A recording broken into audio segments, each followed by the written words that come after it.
This is WUMF 91.5 here with Claudio Sanchez, Coheed in Cambria. And so you're just coming from, was it New York was your last spot? Yeah. Was that a long drive? No, you know, most of the times we're asleep through the night, so, Yeah. you know, we get here in the morning when we're waking up, so yeah, no, it didn't feel like a long drive, maybe 3-4 hours, right? Have you been to all 50 states? I think we have. Really? Or at least have driven through them, so. I figured with all the traveling you'd have to have hit all of them by now. Yeah. With all the different bands you've played beside, from like Slipknot to Porcupine Tree, does this diversity kind of affect the shows in the songs in your set list? Yeah, without a doubt. I mean, usually we'll cater the set, you know, to complement the band that we're playing with, and you know, I think we have a pretty large discography and very diverse discography that we can do certain things like that. Like playing a show like Slipknot doesn't, you know, on paper might not necessarily make sense at first look, but there are songs within what we do that work in that world, right. You know, and songs that work in the world of Porcupine Tree and so on and so forth. So I think it keeps things interesting for us as a band, for sure. Right. If you were to play one song for someone who had never heard Coheed, what would it be? Maybe not to define your music, but just kind of as a good introduction, like something you'd want them to hear right off the bat. I think "Welcome Home" is a great introductory song. I mean, certainly with what the title suggests, you know, and you know, it's pretty straightforward, but yet still has some interesting moments in the arrangement that sort of hint at what we do as a band. So I think that's a great starter. One thing I was curious about is before you recorded each album, did you know the story or the chapter of the Amory Wars, or was it something you discovered while you were recording? Well, I did. When I originally created the idea 12 years ago, originally it was going to be a 3-part and was going to conclude with In Keeping Secrets. But when I wrote In Keeping Secrets, I found that there was a conclusion to the part of the story, but not the overall mythology, and that's why I kind of pushed into 2 Good Apollos. You know, one to kind of set us up, and the other to knock it down. So, you know, that was pretty much it. I always knew at the end I would tell the origin tale, revisit Coheed and Cambria in a more heroic light, as opposed to the one that we see in Second Stage Turbine Blade. And, so there were some things, you know, as we went on, and, you know, we pushed a little bit, and a lot of personal experience kind of also helped dictate the parts. You know, where I was at in my life really kind of helped, you know, dictate the fiction. So, but when doing the records, I always kind of understood where it would fall within the overall storyline. Is it harder for you to write lyrics or to write the graphic novels and the Year of the Black Rainbow novel?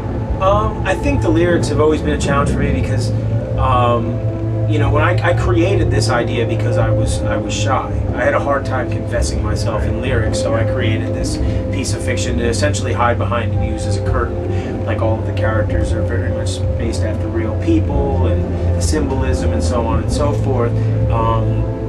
But lyrics still, I mean, I still kind of have that, you know, there are moments where I do open up and the themes are very universal and easily digestible by anyone.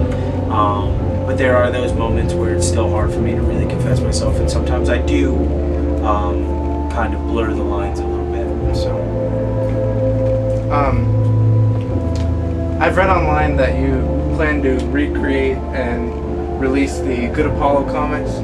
Is this will this happen shortly after In Keeping Secret finishes, or is it too far ahead to tell yet with the?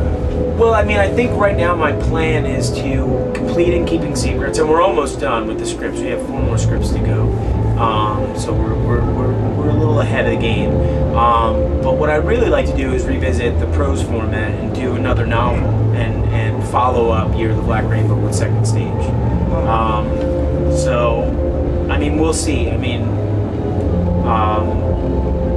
I guess once In Keeping is done, we'll figure that out. But you know, I have a great team on board now, so I think that stuff is going to start to kind of see the light of day sooner than later. So. Speaking of that team, How has working with Peter David kind of changed your writing process? Oh, it's been amazing. You know, when I first met Peter, he started to pose these very interesting questions towards the mythology, and I think in answering them, it helped kind of, for me, like, understand the story I wanted to tell a little bit more. I don't know. It's just I think it's leaps and bounds better than the stuff that we've done. I mean, certainly in Keeping Secrets. I mean, one thing I've always wanted to do is, you know, I understand action is a big part of comics, but you know, I also like story, right. And you know, I like the idea of talking heads, you know, in comics and communicating the story and the story growing, and I think that's something I'm starting to understand, and I think viewers will see that between the difference between the Second Stage series and the In Keeping Secrets series is that there's just more depth to the mythology being expressed by the characters in this series, and even in Year of the Black Rainbow. I mean, working with him on that was a tremendous learning experience. So. Are you guys planning for the future of the band yet, or are you mainly trying to focus on the present? I mean, right now we're focusing on the present. I mean, I've started to think about ideas for later records and for the concept should we decide to continue within the world of the Amory. And you know, there are ideas. There are a lot, actually. Right now, I think it's just a little premature to express them, just because, you know, there are so many that are floating around that you know, maybe in a month's time something better will come along. Right. You know, so we'll see. But I'm always thinking of the future and planning and things like that. I mean, it's just kind of in my makeup. So yeah. My brother wanted to ask if there was a possibility of a Kill Audio soundtrack. Well, I mean, I did do I don't know if you're familiar with the issue 4 of Kill Audio. I released an accompanying 7-inch with 2 songs on it, right, because in that story, the character, the Bone Beaver, receives a piece of vinyl, and I thought it'd be interesting to with that release for those subscribers, you know, give them that vinyl, and so they can hear what was actually there, that the Bone Beaver was listening to.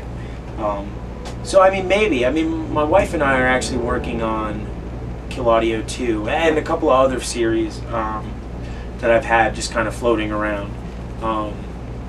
But as far as the soundtrack goes, I mean, I'd love to see Kill Audio kind of push into like an animation of some sort where I can provide a soundtrack with it. You know, we'll see. I mean, it's just something I've been dreaming about doing. So. Right. And last question, how do you feel about 3D movies? You know, that's funny. My friend, a friend of mine who's actually on tour with us right now, he's the opposite.